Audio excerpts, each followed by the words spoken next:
Preguntas, conspiraciones y misterios. Miedo y curiosidad. Miedo que hoy no pasa. Abre la puerta al mundo de lo inexplicable, lo desconocido. Sean bienvenidos a Fenómeno Cero. Fenómeno Cero. Más allá. Más allá. Del más allá. Más allá. Fenómeno Cero.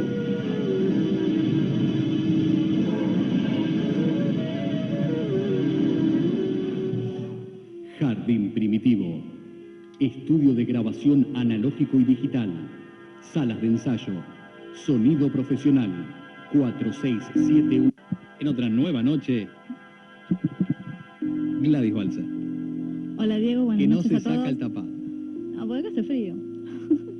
Yo estoy en remera, estoy de cuerpito gentil, como diría una vieja. Y vos estás con un tapado. Así decía mi abuela, el cuerpito gentil. Esa es frase de vieja. Sí, sí, sí. Tendríamos que hacer un especial de frases de vieja. Es una buena idea. ¿Qué haces, Gla? Bien, todo bien. Se te nota muy bien. Bueno, gracias. Se te ve muy bien. Bueno, Vamos a meternos en el tema de hoy. dale. Bueno, hoy vamos a hablar un poco de mitología griega, Me gusta. porque vamos a hablar de Orfeo y del orfismo, ¿no? Que es una sociedad secreta. Pero tengo para contar toda la historia bien de Orfeo. Yo tengo mis dudas sobre lo que es el politeísmo, el monoteísmo, se dice. Ujú, Porque los griegos creían en varios dioses. totalmente. Muchas civilizaciones a lo largo de la historia creyeron en varios dioses. Diría inclusive que las civilizaciones más avanzadas, aquellos que presentaron las mejores armas en matemática, en filosofía, en muchísimas cosas y mostraron adelantos importantes, eran politeístas. ¿Cómo después todo eso genera en toda una sociedad que cree en un solo dios? Lo que pasa es que en realidad las cosas que van apareciendo a lo largo de la historia, o sea, todo lo que tiene que ver con la mitología. Los mitos son historias de seres fantásticos, de dioses, de diosas, de cultos, de objetos que son transmitidos de generación en generación a través de la transmisión justamente oral o escrita. Pero para nada estaban equivocadas las religiones antiguas o las antiguas culturas en lo que hacían, porque yo siempre dije que el universo está poblado de seres. Y hay una frase del Kybalión de Hermes Trismegisto que dice que como es arriba es abajo.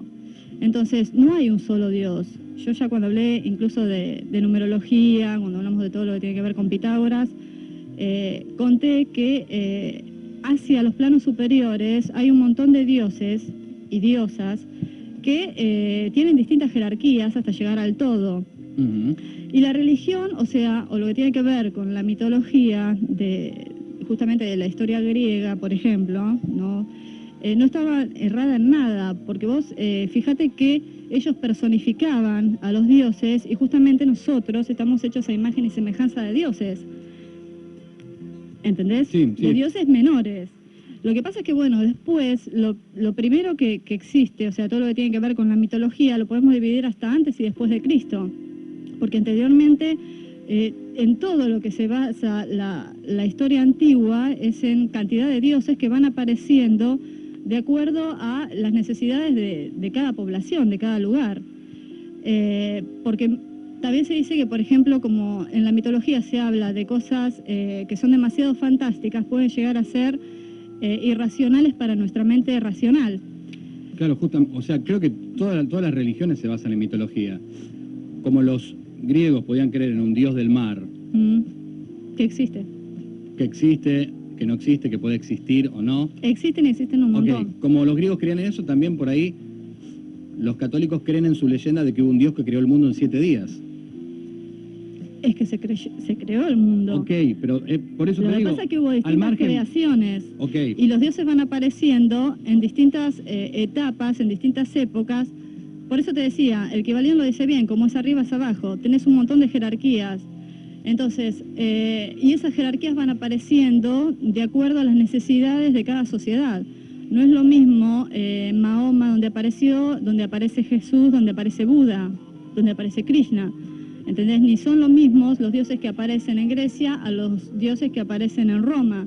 A pesar de que históricamente, o sea, los historiadores piensan que son los mismos dioses. No, no son los mismos dioses, porque no hablan del dios Luna o el dios Sol como puede hablar distintas cosas, por ejemplo, en América. No, ellos están hablando dioses que vienen justamente de, o que pertenecen a lo que tiene que ver con el sol, con las estrellas, con la luna, con el mar, ¿entendés? Van apareciendo distintos tipos de dioses en las distintas épocas.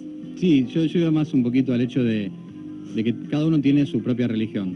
Yo creo que cada persona en el mundo tiene su propia religión. El punto es, las historias de la religión de uno son la palabra santa. Las historias de la religión del otro son leyendas, fábulas, bueno, pero, relatos. Por ejemplo, por eso te digo que la historia se divide antes y después de Cristo. Porque si los historiadores dicen, por ejemplo, que los mitos o la mitología es irracional y que la religión es racional porque puede llegar a ser más comprensible, no sé hasta qué punto. Porque si nosotros, por ejemplo, nos guiamos en la religión católica apostólica romana, por ejemplo, por dar cualquier ejemplo, sí, estamos hablando de un Jesús que justamente puede ser tranquilamente un ser mitológico, porque es un ser fantástico. Puede ser una leyenda. Es el hijo de un dios y una mujer mortal, igual que todos los casos de, por ejemplo, la mitología griega, ¿no? Claro, por eso te digo, por ahí Jesús es un personaje mitológico a nivel de Poseidón. No. ¿Por qué no? Sí, puede llegar a ser todos pueden llegar a ser personajes mitológicos, pero no se tendrían que llamar, no se tendría que ver a la mitología como algo que no existió. O que pudo haber existido, porque no es así. No, me realmente parece apasionante la mitología. El hombre lo que puede llegar a hacer es recrear, nunca puede crear. Entonces, todo lo que existió, existe y existirá, hasta la Biblia lo dice. Totalmente. La mitología griega, ¿qué es? La creencia de los griegos en sus dioses. La mitología griega, sí, en sus seres fantásticos, en héroes, y hay un montón de otras cosas también. Hay todo lo que tiene que ver con ceremonias ocultas. Son muchas las cosas que entran dentro de la mitología griega. Hoy yo tomé, por ejemplo, a Orfeo y al orfismo, pero ya voy a hablar también de otras sociedades secretas en las que también se creía estaba metido Orfeo, ¿no? No, porque quizás también quede en el inconsciente colectivo el hecho de que la mitología, quizás la mitología griega es la más apasionante, la que arroja más mejores personajes, pero la mitología griega sea una suerte de ciencia ficción. Como puede llegar a ser ciencia ficción cualquier relato sobre cualquier religión. Claro, bueno, si lo tomás por ese lado, sí. Lo que pasa es que hay que saber muchas cosas de esoterismo que el común de la gente no sabe.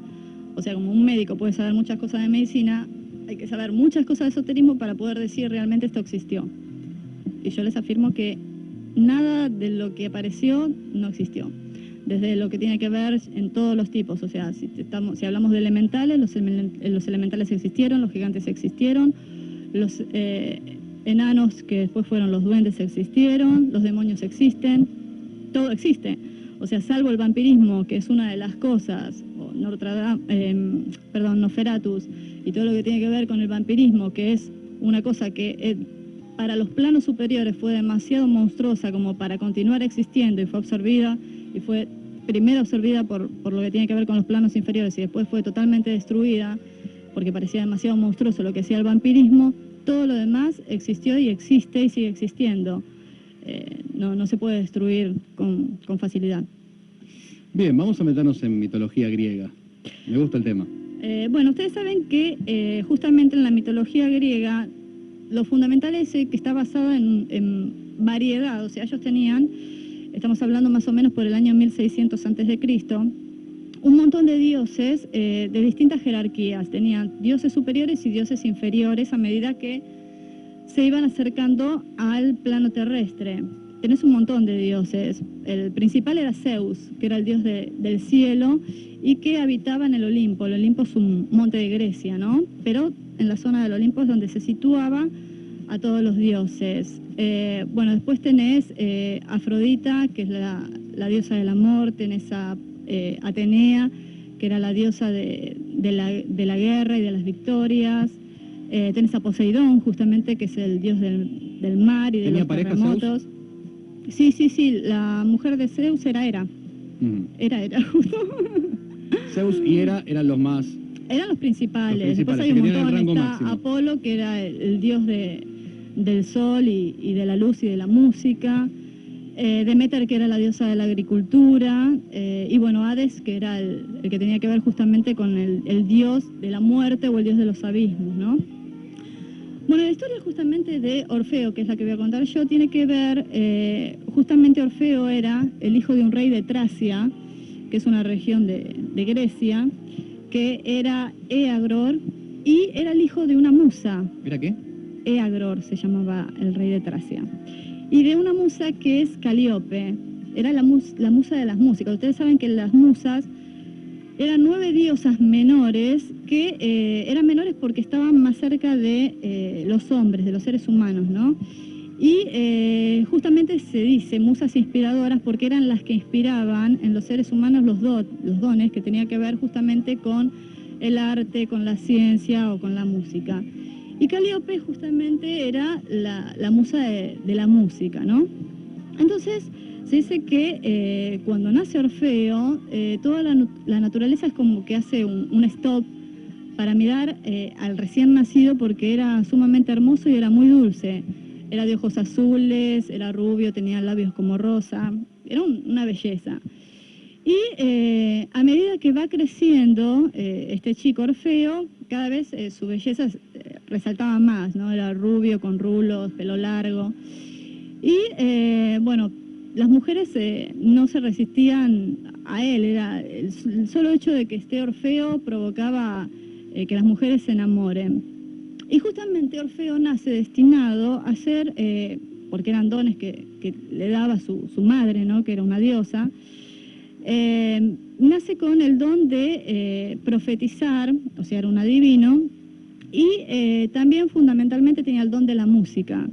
Por eso es que cuando nace Orfeo, como se sabía que iba a estar destinado para la música, Apolo, que era el dios del sol, de la luz y que también era el dios de la música, le regala una lira de 7 cuerdas, que decían que Orfeo la tocaba majestuosamente, la tocaba tan bien que cada vez que él tocaba la lira hasta las fieras más grandes quedaban rendidas a sus pies, ¿no? Bueno, pasa que Orfeo, cuando tiene 16 años, los padres lo tenían que mandar a estudiar a Egipto. Justamente lo mandan a estudiar a Memphis, que eran donde estaban los magos. Y ahí está 20 años estudiando y aprendiendo todo lo que tiene que ver con magia y esoterismo. Y pasa que cuando Orfeo vuelve, se enamora de una ninfa. Una ninfa son diosas menores también, pero que están dentro, o sea, en esa época estaban dentro de nuestro plano de existencia. Era una ninfa de los bosques que se llamaba Eurídice. Y también era bellísima, entonces los dos se deslumbran cuando se ven y quedan totalmente enamorados. Y se casan. Pero tienen tan mala suerte dentro de este amor que ellos tenían que pasa que había un hijo del dios Apolo, que es Aristeo, justamente, que estaba totalmente enamorado de Eurídice. Entonces la empieza a perseguir y a acosar por todos lados. Pero Eurídice no le quería contar a Orfeo que este personaje la estaba siguiendo porque justamente ella tenía miedo de que lo pudiese llevar a la muerte a Orfeo, ¿no? Entonces, en un momento en el que Aristeo la estaba persiguiendo, ella cruza por un campo en el que había grandes pastizales y resulta que pisa una serpiente y la serpiente la muerde y ella muere automáticamente. Y es absorbido su espíritu por los abismos que estaban manejados justamente por Hades. Porque los griegos también decían que cuando el alma, o sea, cuando una persona tenía una muerte trágica, que no estaban equivocados tampoco en nada para esto, era absorbida por los abismos, que para nosotros serían los planos intermedios o bajos ahora, y en ese lugar tenían que tener una purificación para después sí ascender. Entonces, ¿qué pasa? Cuando Orfeo se entera de la muerte de su mujer, habla primero con esta musa Calíope, que era su madre, para pedirle de por favor interceda ante Hades para que le devuelva a su mujer. Y ella le dice que ella no puede interferir, que tiene que ir él personalmente. Entonces, Orfeo baja a los abismos y resulta que se da cuenta de que no puede pasar porque había un monstruo de 3 cabezas, que era el Cancerbero, que era un perro gigante con 3 cabezas y garras, que justamente era el portal entre lo que tenía que ver con la entrada a los abismos, ¿no? A donde reinaba Hades. Entonces, ¿él qué hace? ¿Qué podía conseguir Orfeo bajando al abismo? Orfeo quería justamente hablar con Hades para que le devuelva a su mujer, que era donde tenía el alma, ¿no? Entonces, ¿qué pasa? Trata de pasar y como veía que no podía porque era un monstruo muy, muy feroz, ¿qué hace? Se pone a tocar su lira y automáticamente queda encantado este monstruo y él puede pasar y se enfrenta a Hades. Entonces Hades le dice que él le va a devolver a su mujer, pero si él cumple con una cosa que él le va a pedir, que es para tener su confianza. O sea, Hades quería ver realmente que él confiase en él, ¿no? Que Orfeo confiase en él. Entonces le dice que, bueno, que le va a devolver a su mujer y que en el camino de retorno, cuando vuelvan, ellos dos, Orfeo tenía que ir caminando delante, Eurídice caminando atrás, y por ninguna razón él se tenía que dar vuelta, porque si se diese vuelta, su mujer iba a desaparecer y nunca más iba a aparecer. Entonces Orfeo le dice que sí, que va a hacer esto, y bueno, resulta que en un determinado momento él iba caminando adelante, Eurídice iba caminando atrás, y él siente un nerviosismo y una necesidad de voltearse a ver si su mujer realmente lo estaba siguiendo. Y bueno, se da vuelta y justamente ve realmente que su mujer lo estaba siguiendo, con tanta mala suerte que al no haber cumplido lo que le pedía a Hades, los abismos la toman y desaparece ella, ¿no? La curiosidad mató al gato. Así es. Eurídice en este caso. Sí, contame.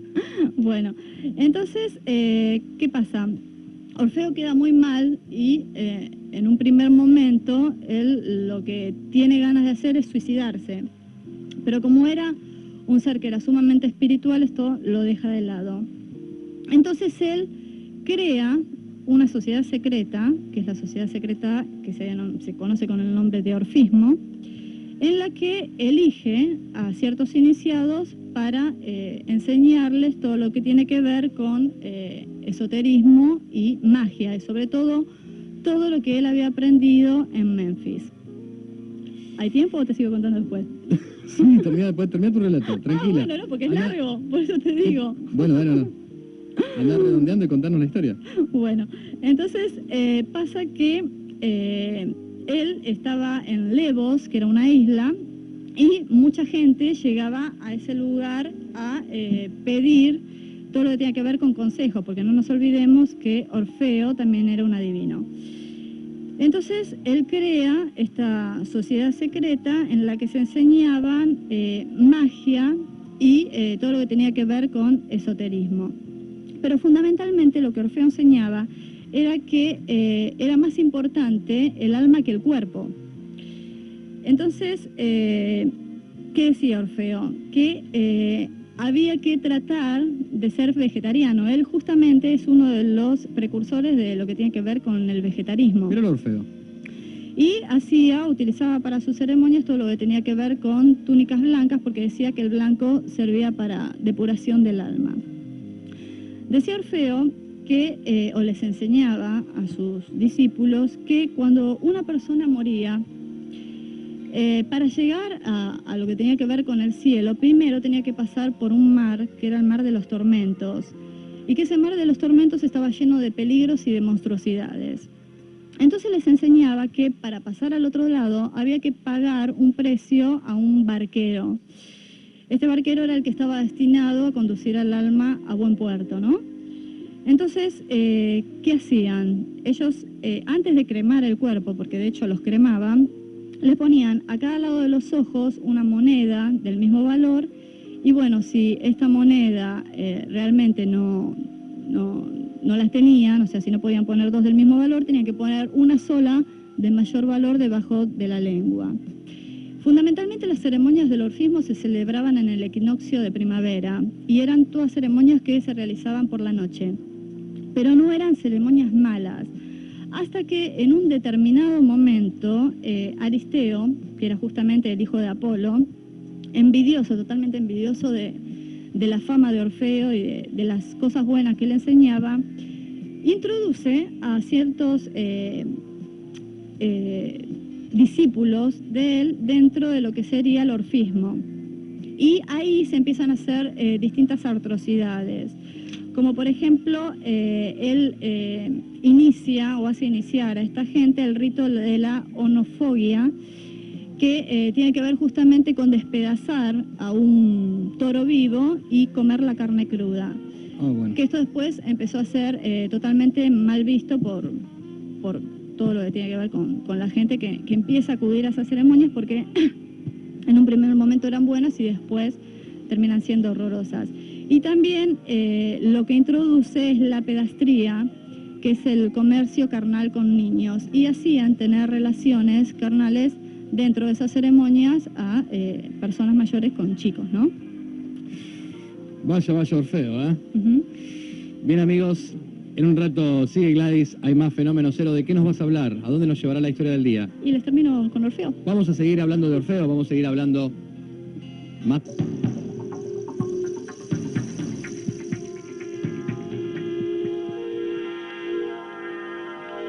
De Orfeo. Vamos a terminar con Orfeo. Bueno, vos sabés que cuando Orfeo queda viudo, realmente las mujeres se empiezan a volver locas, porque decían, bueno, ahora puede llegar a ser para mí. Entonces se comienza a hacer una psicosis tan grande que todas las mujeres de Tracia, que era justamente donde era Orfeo, querían ver si lo podían conquistar. Y bueno, pasa que al ver que Orfeo no les prestaba atención de ninguna manera, lo matan, lo descuartizan. Entonces... ¿Cómo pueden matar a un dios? No era un dios, era un semidios. Orfeo Era como semidios, Jesús. Era como Jesús, era un semidios. Era el hijo de una diosa con un mortal, ¿no? Con el rey de Tracia. Entonces lo matan, lo descuartizan y a Orfeo lo queman, o sea, lo creman, hacen todo lo que tiene que ver con el ritual. Y sus cenizas las colocan en una urna de mármol blanco y también es colocada en un panteón, ¿no? Pasa que un oráculo de Tracia también había predecido que si las cenizas de Orfeo llegaban a ser tocadas por un rayo del sol, la ciudad en donde estaban las cenizas estas que las llevaron a Tesalía, iba a ser destruida por un puerco. Con lo cual, la mayoría de la gente empieza a reírse de lo que predijo este oráculo, porque decían, un puerco va a destruir la ciudad, ¿cómo va a hacer esto? ¿Cómo va a pasar esto? Y sobre todo también decían, es imposible que donde están las cenizas de Orfeo algún día puedan llegar a ver la luz. Pero pasa que un día hermoso, había mucho sol, un pastor pasa por la tumba de Orfeo y estaba cansado y se recuesta sobre las columnas del panteón y queda dormido. Cuando queda dormido, el espíritu de Orfeo, que no estaba descansando en paz porque justamente había tenido una muerte trágica, se introduce dentro del cuerpo de este pastor. Cuando el pastor se despierta, sentía que no era él, que algo más había en su cuerpo, algo raro. Y esto raro que él tenía, que justamente era el espíritu que estaba compartiendo su cuerpo, que era el espíritu de Orfeo, lo hace que empiece a entonar en voz alta, cada vez más fuerte, más fuerte, más fuerte, distintos tipos de melodías, que en realidad eran melodías hermosas porque venían justamente de Orfeo, ¿no? Entonces pasa que estas melodías empiezan a llegar hasta los lugares más lejanos de lo que tenía que ver con Tesalía. Y la gente empieza a decirse, ¿de dónde viene esta música? Qué bueno que está esto es algo maravilloso. Empiezan a ser como encantados justamente por estas melodías. Entonces empiezan a acudir todos hacia el lugar hasta llegar al panteón donde estaban las cenizas de Orfeo. Y pasa que se aglomeran tanto, o sea, se acercan tantas personas, se agrupan tanto que empiezan a hacer presión y empiezan, al darse cuenta de que venían de lo que tenía que ver con la tumba de Orfeo, decir, y al ver que lo cantaba este pastor, esas melodías empiezan a decir, bueno, Orfeo ha resucitado. Entonces empiezan y a... avalancha. Hay totalmente una avalancha y derrumban lo que tenía que ver con las columnas del panteón. Entonces pasa que una de las columnas rompe, lo que tenía que ver con la urna de mármol en donde estaban las cenizas, y pasa que las cenizas de Orfeo ven el sol. Bueno, cuando pasa esto, automáticamente el pastor se despierta y ya deja de entonar estas melodías. O sea, el pastor estaba despierto, pero se despierta de lo que tiene que ver con el encantamiento que tenía de Orfeo, que evidentemente en ese momento deja el cuerpo de este pastor, y la gente empieza a volver a sus hogares, ¿no? Todos maravillados por este suceso que había pasado. Pasa que lo que tenía que ver con el oráculo tenía que ver con una maldición que había echado Poseidón, que era el dios del mar y de las tormentas y de los truenos, porque justamente Orfeo era un elegido de él. Él tenía adoración con este semidios, ¿no? Entonces, como justamente las mujeres de Tracia le habían hecho esto, él había jurado vengarse. Entonces, ¿qué pasa? Esa misma noche en que las cenizas de Orfeo ven el sol, empieza a levantarse una tormenta terrible, empieza a azotar vientos violentos, empieza a llover en forma copiosa, no paraba de llover, y había un río que cruzaba todo lo que tenía que ver con la ciudad de Tesalía, que es el río Cis, y se empieza a levantar su caudal en forma tal que hay una inundación grandísima que destruye a casi toda la ciudad y mata a la mayor cantidad de habitantes, ¿no? Entonces se cumple justamente lo que había predecido el oráculo, de que si las cenizas de Orfeo llegaban a ver el sol, iban a ser destruidos por un puerco. ¿Cómo el puerco? Porque Cis justamente significa puerco en griego. O sea, el puerco era el río ese que iba a crecer y que iba a destruir totalmente la ciudad. Con esto Orfeo queda liberado de lo que tenía que ver con su... Estaba tocando el micrófono. Había un ruidito que hacía Gladys, estábamos buscando dónde salía el ruido y era Gladys que estaba jugando con el micrófono con un cablecito. ¿Sí? Bueno, entonces Orfeo queda liberado de lo que tenía que ver con esta desgracia que le había pasado, y justamente al sentirse vengado, su espíritu puede ascender, ¿no? Vaya. Qué buen repaso por la mitología y por uno de los personajes de la mitología, recién fue Orfeo. Sí, se dice también que Orfeo, al haber encausado lo que tenía que ver, o haberse metido en lo que tiene que ver con el vegetarismo, también es el padre de otra sociedad secreta, de la que ya vamos a hablar, que es la sociedad secreta de la diosa, no sé el nombre, la religión secreta de Ulises. O Ulises, que tiene que ver con la diosa... No puedes tener tantas diosas en la cabeza, sí, Gladys. pero no me sale el nombre. Permitite que alguna no te acuerdes, me lo tengo que acordar. No importa. Demetre. Ahí va. fenogla@yahoo.com.ar para que te comuniques directamente con Gladys. Así es. A su casilla personal y le manifiestes cualquier inquietud. Está bien. Y bueno, ya lo saben, The Cash, con su nueva placa, la podés conseguir en Lichi, en la galería